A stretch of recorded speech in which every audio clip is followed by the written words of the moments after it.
Oi, turma, do livro Curas Espirituais à Luz da Doutrina Espírita, Maria Fátima Ramos, Rafael Papa, Sérgio Cherci Júnior, né? E a gente vai ter o prefácio aqui do Paulo César Frutuoso e alguns relatos pelo Espírito Dr. Ludwig.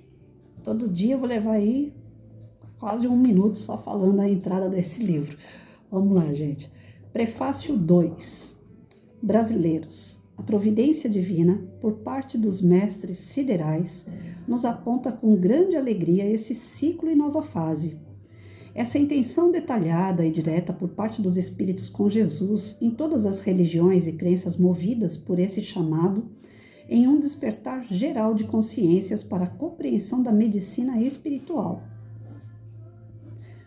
Nesse projeto, em que ora estamos envolvidos, participando juntos, vemos com muita esperança a alegria a quantidade de peças desse grande quebra-cabeça tomar a sua forma, unindo-se aos nossos desejos aqui representados por estudos, livros de que se compõem e da nossa atuação direta na mediunidade com Jesus.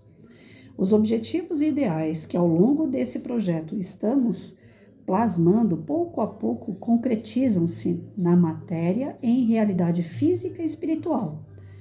A proposta da doutrina espírita como ciência, filosofia e religião deve ser a base de sustentação de toda a tarefa espiritual e manter-se pura em sua essência.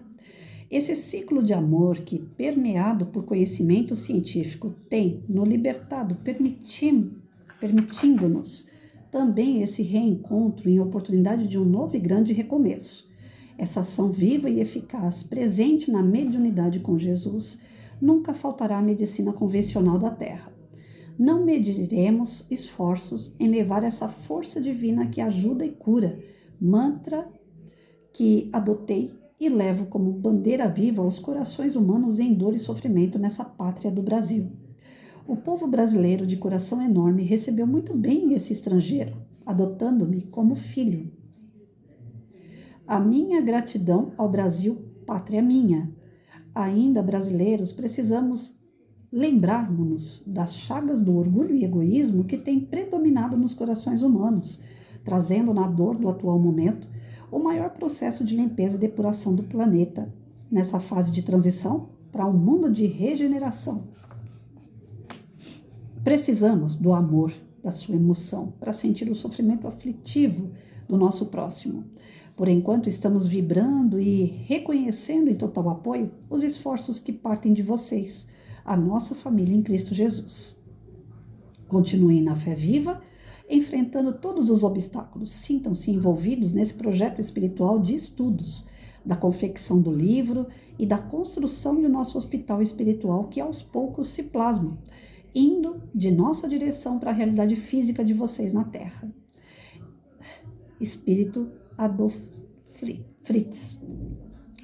Médium Paulo James de Oliveira, em 16 de dezembro de 2020. Gente do céu, até perdi aqui o rumo. Fritz. Eu não sabia, né? Como eu falei, eu não conheço os textos, eu fui lendo e aí acabei me emocionando.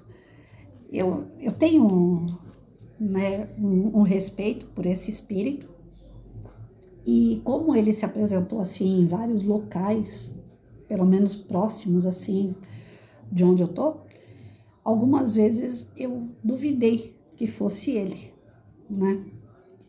Faz parte da Patrícia. A Patrícia é meio Santo Tomé. Meio não, totalmente Santo Tomé.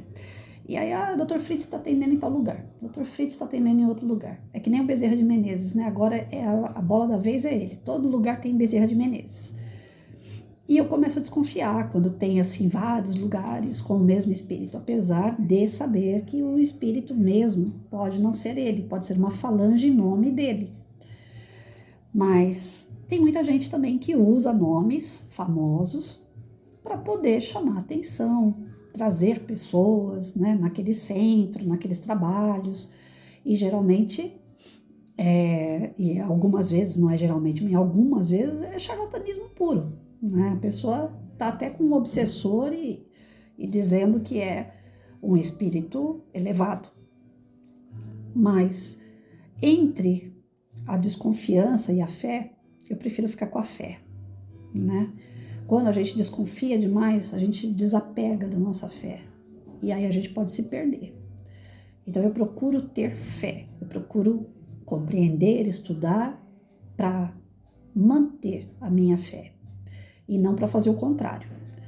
Tenho um amigo que a gente até parou de conversar, a gente estava conversando diariamente, nós paramos de conversar diariamente, é só um bom dia, boa tarde, a gente se respeita. Porque ele faz tanta pergunta, parece que cada pergunta que ele faz é para se afastar da fé, é para ele não acreditar, ele reluta para não acreditar em nada. Então ele faz um monte de pergunta que é para cada vez mais reforçar esse ceticismo que existe dentro dele. E ele sofre. E vendo a conduta dele de sofrimento, eu falo sempre para ele, eu falo, olha, procure acreditar em alguma coisa. Nessas suas perguntas todas, procure uma resposta que te dê uma centelha de fé, uma centelha de certeza. E se apega nela. Isso pode ser a sua âncora, isso pode ser para você um fortalecimento, para que você continue vivo e feliz.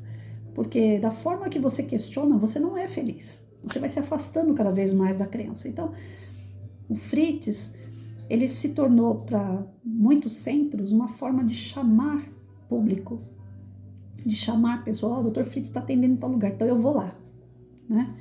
Sendo que para ser socorrido, qualquer espírito, mesmo que ele não se denomina, mesmo que ele não se apresente, mas ele seja de luz, ele vai trabalhar no seu problema. Não precisa ser exatamente Dr. Fritz. Mas fico feliz de pegar uma obra que, pelo que eu estou vendo até aqui, é uma obra muito séria, né, que traz esclarecimentos e que o Dr. Fritz esteja nela. De fato, eu fico muito feliz. O meu coração chegou a ficar assim, né? No finalzinho aqui, eu fiquei... Porque eu não sabia que era ele. Eu estava lendo o texto e quando chega no final, opa, Fritz. Eu sou meio infantil para essas coisas. Então, o que ele coloca para a gente aqui? Que apesar dele não ser brasileiro, ele trabalha conosco aqui. Ele veio para ajudar nessa parte do intercâmbio entre o tratamento, a cura, que vem do plano espiritual para os que estão encarnados. E quanto mais esclarecimento, mais compreensão nós temos nessa medicina espiritual, mais nós estamos nos desenvolvendo. Ele coloca, nós vamos passar ainda muito mais provas, expiação, sofrimento, muitas coisas que desajustam, né, o nosso equilíbrio, para nos provar, nos testar, para ver até quanto que vai a nossa fé e até onde nós estamos realmente empenhados em nos melhorar, em aperfeiçoar o nosso espírito. Para que nesse trajeto de altos e baixos, né, a gente consiga chegar mais fortalecido onde nós temos que ir, que é para o mundo de regeneração. Enquanto estivermos nesse plano de provas e expiação, nós não estamos totalmente desamparados, eles estão próximos, eles estão tentando nos ajudar a passar por essas situações, por esses períodos ainda muito tristes, muito dolorido, né? Mas que eles não abandonaram a gente, eles não deixaram a gente a esmo, eles estão ali conduzindo a situação, criando um hospital próximo de nós, sempre para amparar, para trazer pessoas que estão sendo, né, desligadas ao físico para esse hospital, e nós, através de obras como essa, nós podemos auxiliar na implantação de hospitais de socorro aqueles que estão se desligando da Terra ou estão aqui em estado, né, de provações muito fortes, principalmente em relação às doenças. Então, é um consolo ou não é? Aí é onde eu falo que é importante a gente fortalecer a nossa fé. É importante a gente estudar e buscar palavras de conforto de verdade. Já pensou se fosse o contrário? Se a gente falasse assim, olha, depois que eu morrer eu não sei para onde que eu vou? O que vai acontecer comigo? Eu não sei se eu vou ficar jogado por aí afora, ou se eu vou morrer mesmo, deixou de existir. As pessoas que eu amo, as pessoas que estão em minha volta, eu não vou ver mais. Então, quando a gente lê um prefácio como esse, né, que o livro vai trazer para a gente conhecimentos do lado espiritual e que a vida continua do outro lado e que a gente está sendo amparado aqui para ser preparado para voltar para a nossa terra de verdade, que é o plano espiritual, E que esse processo todo que a gente passa de sofrimento é um processo de limpeza. E que a gente vai ficar bem, a gente vai ficar bom, a gente vai ficar melhor.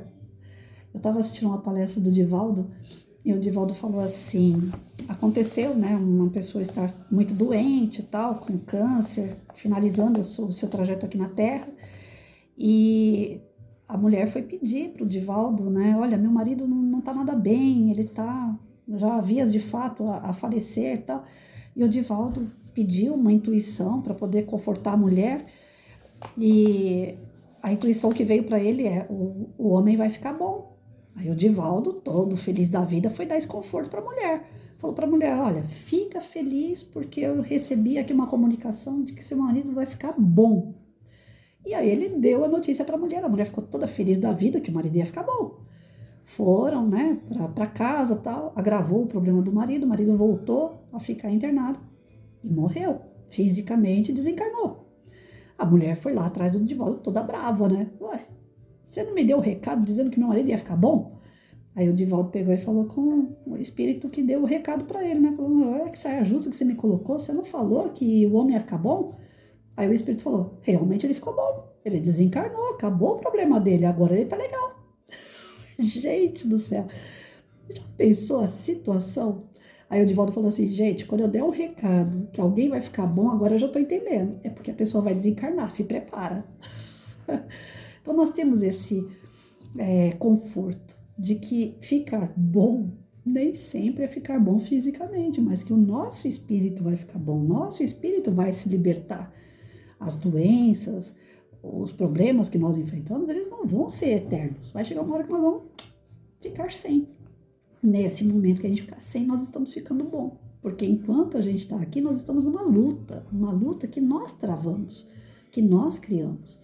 E a espiritualidade vem balsamizar, fala, calma, né? Você pode amenizar esse sofrimento aí na Terra e eles vêm ajudar a gente a amenizar. Mas a cura, né? Ela só será no espírito. Essa cura material que a gente busca, ela pode ser momentânea, ela pode ser prazerosa, ela pode ser em estado de alívio, porque ninguém quer sentir dor, ninguém quer sentir doença. Mas é um momento. Porque, na verdade, quem tem que deixar de sentir dor, quem tem que se curar, é o nosso espírito. Algumas pessoas falam para mim, nossa, mas você não sofre com essa comorbidade? Como é que você leva ela, né, a poliomielite? Eu falo assim, olha, no começo foi um baque. Eu sentei na frente do médico e só chorei. Depois que ele me explicou mais ou menos como seria a minha vida daqui por diante, eu estou tentando ser mais regrada, tentando fazer o que ele orienta, a medicação, o tratamento, evitando algumas coisas que podem gerar uma queda, né? Não me cortou o alimento, não me cortou o prazer de fazer nada. Tudo eu posso. Mas aí vem o Santo Agostinho e fala, nem tudo me convém. Então, nem tudo me convém fazer. Tem coisas que eu já não me coloco mais a fazer porque é um risco. Eu posso cair, porque eu não tenho firmeza nas pernas. Tem coisas que eu vou fazer dentro de casa que antes eu fazia com as duas mãos, as duas pernas, né? Hoje não, eu vou lá com uma mão, com a outra eu me seguro, a perna tem que ficar encostada na parede, então eu tô mais lenta. Mas eu não levo a comorbidade como se ela fosse algo que tá me fazendo mal. Porque nessa paz que eu busco, nessa leveza de levar a vida com mais calma, eu tô sendo obrigada a observar mais as pessoas e as ações dessas pessoas. Eu sou obrigada a observar mais o que tem em minha volta. Para vocês terem uma ideia, há algum tempo atrás eu tive um problema com microbarata. Aquelas, acho que é francesinha que chama. Elas são micro, parece pernilongo, de tão pequenininha. Começou a aparecer essas baratas dentro de casa. Eu falei, ué, mas de onde está aparecendo isso? Porque aqui em casa, né, é tudo limpo, sou eu e o Mike, o meu cachorro, então não tem de onde aparecer barata. E para vocês terem uma ideia como a gente vai ficando mais tranquilo, né, como a comorbidade me obrigou a andar mais devagar, né, eu observando a casa, eu descobri que elas estavam saindo das tomadas, elas estavam no canoite da casa. Eu tive a moral de pegar, eu e meu amigo, o super negão, e nós fomos em cada tomada passar massa, fechando as tomadas. Quem, em sua sã consciência, ia imaginar que micro barata ia aparecer dali, daquele local. E quantas tomadas tem na minha casa? Foi um estado assim, meu amigo falou, você é doida? Eu falei, não, nós vamos fechar todas as tomadas e você vai ver que vai adiantar. Nós fechamos todas, inclusive essas assim de teto, né? Porque a gente coloca aquela chapinha, mas fica um vão. Nós fomos em todos os vãos. Aonde passa eletricidade canuite, nós fechamos. Acabou o problema da barata. Se é naqueles dias de agito, que você faz um monte de coisa ao mesmo tempo, então você nunca ia imaginar que dentro de uma tomada poderia ter bicho. Então você passa a ser mais observador. Você começa a entender mais tudo que está em sua volta. Tudo, o som, ele não é mais aquela altura de som, sabe? Você não precisa mais colocar som alto, porque o som baixo já se torna alto. Eu tô com o som ligado lá na sala. E ele tá acho que é no 7º, né? Quando a gente vai lá, 1, 2, 3, volume, ele tá no 7º. Meu som acho que vai até sei lá, acho que chega no 100%. Ele tá no 7º e eu tô escutando muito bem. Aqui na televisão eu sei que vai até 100. Eu escuto sempre até 10. Para vocês terem uma ideia, eu não preciso mais escutar som alto, porque tudo se torna muito grande para quem tá indo devagar. Então a doença me faz sentir as situações, as pessoas, as provações, tudo, com mais intensidade. Ela me tornando uma pessoa mais devagar, me tornou uma pessoa maior na capacidade de sentir. E o espírito, o que ele é? Sentir e pensar. O espírito é isso, é razão e emoção. Então eu tô percebendo o quê? Que o físico tá ficando em segundo plano. E eu tô despertando o meu lado espiritual. Então eu tô no caminho correto. A comorbidade tá me ajudando a desenvolver o que tem que ser desenvolvido, o lado espiritual. Eu não falo que tá tarde, porque eu tô com 52 anos e uma comorbidade que pode me levar a qualquer momento. Mas chegou tardia. Eu queria ter essa sensação toda que eu tenho hoje lá atrás. Eu teria me desenvolvido muito mais. E tem pessoas que chegam do outro lado e falam, se eu soubesse. Eu, pelo menos, antes de chegar do outro lado, eu já tô sabendo. Então, eu tô tentando me moldar, melhorar, né? Para que chegue lá do outro lado, eu falo assim, tem coisas que eu não sabia, mas tem coisas que eu sabia e eu mudei. Eu quero passar a minha ficha, porque é o que nós vamos levar, é a nossa ficha. Não vamos levar nada. Não vai levar certificado, não vai levar só a sua casa, seu carro, seu corpo, você vai levar a sua ficha. E na hora de entregar minha ficha, eu vou falar assim, passei pelas provações, melhorei nisso, nisso e nisso. Nisso, eu ainda tenho um bocado de coisa para melhorar, me dá uma outra chance. Tá cara dura, vai ter que ser assim. E esses espíritos mais benevolentes, mais instruídos, melhores em termos de moral, eles vêm sempre puxar a orelha da gente. A gente é que fecha os olhos e fala, não, isso aqui ainda não tô nesse patamar, ainda não tô nesse degrau aí, né? Ainda não consigo compreender. A gente não consegue pelo orgulho e egoísmo que caminha junto dentro de nós, né? Que a partir do momento que você começar a colocar seu orgulho e egoísmo lá para baixo e levantar a sua moral e levantar o gosto pelas coisas boas, você vai perceber. Aquilo que você erra, você percebe na hora. E aí, muitas das vezes, você não consegue corrigir na hora, mas você vai buscar um jeito de corrigir. É incrível esse tipo de coisa. O espírito, ele não fica sossegado enquanto ele percebe que está errando e que ele não está acertando. Eu estou numa luta constante com a questão da raiva. Eu estou estudando no Evangelho, vem para mim nas outras obras que eu leio. Que raiva, aquele negócio de você se decepcionar, se frustrar com as pessoas. Isso daí você tem que extirpar dentro de você. Isso daí são os maiores causadores de doença física, porque é uma doença moral. Explode dentro da gente. E a gente exala isso para as pessoas. Se alguém perguntar quem é a Patrícia depois que eu morrer aqui fisicamente, eles vão falar, ela é uma pessoa assim muito boa, muito legal. Ela procurava ajudar os outros, mas era nervosa, era brava. Eu não quero que as pessoas lembrem de mim assim. Eu quero mudar a tempo de quando eu estiver lá com as minhas canelas esticadas, alguém falar assim, não, ela foi assim, mas ela melhorou tanto antes de partir. Ela conseguiu dominar esse lado mais explosivo que ela tinha, né, de autoritarismo, tô suando. Ela conseguiu dominar esse lado assim mais dominadora, que as coisas tinham que ser do jeito dela. Eu quero chegar lá no final e ainda conseguir ouvir um pouquinho disso. Então eu tô tentando todo dia, né, eu fiz uma leitura agora no outro canal, falando dos dois cães que nós temos, né, o bom e o ruim, a gente sempre dá mais alimento pro ruim e o bom fica lá passando fome. Então eu tô tentando alimentar os cães bons que eu tenho. E aquele que é ruim, eu tô deixando ele passar fome. Então quando ele começa a querer dar uns latidos, eu falo pra ele, senta, vai ficar quieto aí. Você não vai ficar fazendo muita graça não, você já fez muito, já te dei muita comida a vida inteira. Hoje você vai passar um pouco de fome, você ficar esperto, você tem que ficar bonzinho. E a gente tem que passar. Não dá para passar por uma vida inteira fingindo que a gente vai se tornar melhor, porque Deus vai prover isso. Não, ele já deu bastante, ele já deu a nossa vida. E é justamente para a gente saber bem passar por ela, né?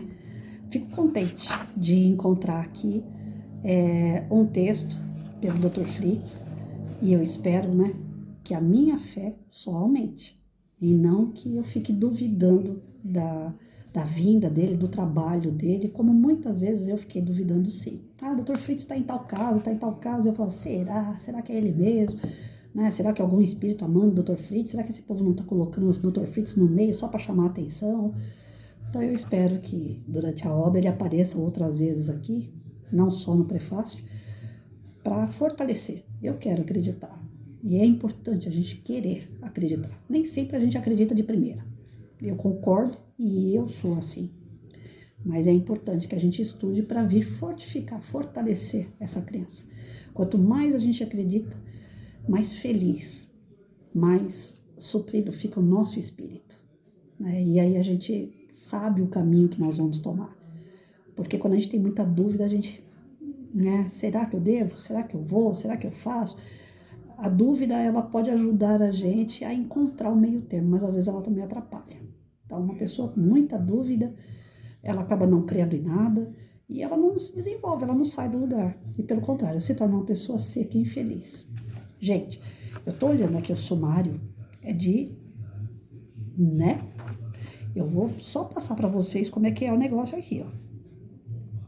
Teve essa introdução que nós fizemos. Não, introdução não, prefácio.